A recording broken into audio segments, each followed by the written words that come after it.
থেকে থেকে পুকুরে মোবাইল ছুটছে। আজকে মমতা ব্যানার্জি কৈফিয়ত দেবেন না, আজকে মমতা ব্যানার্জি কৈফিয়ত দেবেন না, কৈফিয়ত আপনাকে দিতে হবে।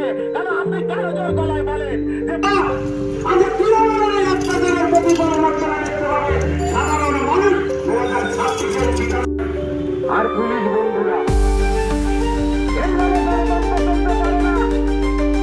গণতন্ত্র চলতে গেলে সরকারের নির্দিষ্ট দিশা থাকা দরকার। আজকে তৃণমূল কংগ্রেসের কোনো বিশাল সরকার পরিচালনার ক্ষেত্রে তিনি কি বলেন? মাননীয় মুখ্যমন্ত্রী মমতা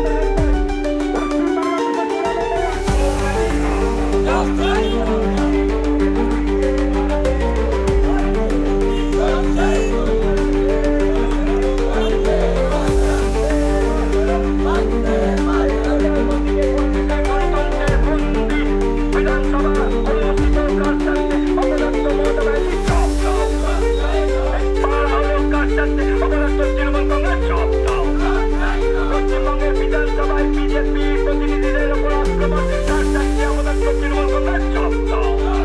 এই জবাব তোমায় দিতে হবে, এই জবাব তোমায় দিতে হবে। এই জবাবের দাবিতে আজকে বিক্ষোভ চলবে চলবে, এই জবাবের দাবিতে আজকে বিক্ষোভ চলবে চলবে।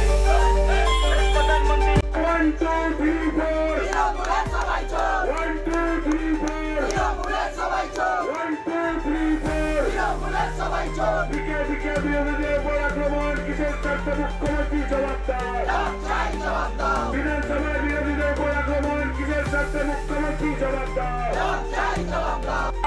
আমাদের তৃণমূল কংগ্রেস জবাব দাও।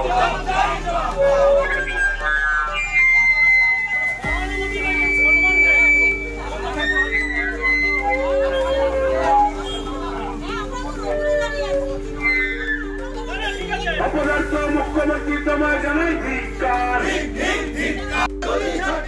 সেই জবাবের দাবিতে বিজেপি রাস্তায় লড়ছে লড়বে, সেই জবাবের দাবিতে বিজেপি রাস্তায় লড়ছে লড়বে। চোরেদের সরকার, শ্রমিক মারা সরকার, কৃষক মারা সরকার, শিক্ষা খাওয়া সরকার। দেখুন, আমরা কাল দেখতে পেয়েছি পশ্চিমবঙ্গের আইনসভা, যেটা আমরা বিধানসভা বলে পরিচিত, সেই বিধানসভায় বলতে গেলে কালকে যেখানে দেখতে পাচ্ছি সেই বিধানসভার প্রধান শাসককে থাকেন সেই বিধানসভার মুখ্যমন্ত্রী। কিন্তু সেই মুখ্যমন্ত্রীর মাধ্যম দিয়ে আমরা দেখতে পাচ্ছি সেই বিধানসভার রুলস রেগুলেশন কীভাবে ভেঙে খর্ব করা হচ্ছে। আর সেই বিধানসভার মধ্যে থেকেই তিনি ধ্বনিত করছেন ভারতবর্ষের স্বয়ং প্রধানমন্ত্রীকে, তিনি কীভাবে কুৎসিত ভাষা তাকে বিতর্কিতভাবে তাকে সম্বোধন করছেন, যে ভাষা আমরা আপনাদের সামনে নিয়ে আসতে পারছি না। আমরা দেখতে পাচ্ছি যে কোনো আইনসভা, সেখানে বিরোধীরা থাকেন, তার কণ্ঠস্বর সাধারণ মানুষের জন্য কণ্ঠস্বর তোলেন, যাতে সেখানকার আইন শৃঙ্খলা এবং তাদের দেনা পাওনা সব কিছু যাতে সঠিক সমন্বয়ের মাধ্যমে চলে। আর সেখানে দেখতে পাচ্ছি বিরোধীদের টুটি চিপে কণ্ঠরোধ করা হচ্ছে এই শাসক দলের তত্ত্বাবধানে, আর তার সম্পূর্ণ নেতৃত্ব দিচ্ছেন স্বয়ং মুখ্যমন্ত্রী দাঁড়িয়ে। তাই তার এই কীর্তিকলাপকে আমরা ধিক্কার জানিয়ে আজকে আমাদের এই প্রতিবাদে সামিল হলাম। আর আমরা হুঁশিয়ারি দিয়ে বলতে চাই, এই ধরনের স্বভাবসিদ্ধ কার্যকলাপ যদি মুখ্যমন্ত্রী অতি অনবধি কালে যদি বন্ধ না করে, তাহলে সাধারণ মানুষের কণ্ঠস্বর আরও বৃহত্তর হবে এবং এই আন্দোলন আরও চরম থেকে চরম হবে।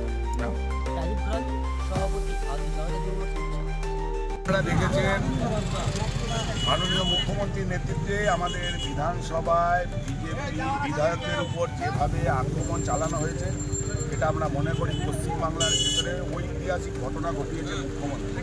সুতরাং আমরা মুখ্যমন্ত্রীর পদত্যাগের দাবি জানাই। মুখ্যমন্ত্রী যে ধরনের অপকর্ম করছে তাতে পশ্চিমবাংলা কোনোভাবেই সুস্থ থাকতে পারে না। সুতরাং ওই মুখ্যমন্ত্রীর পদত্যাগের দাবিতে আজকে আমরা রাস্তায় নেমেছি।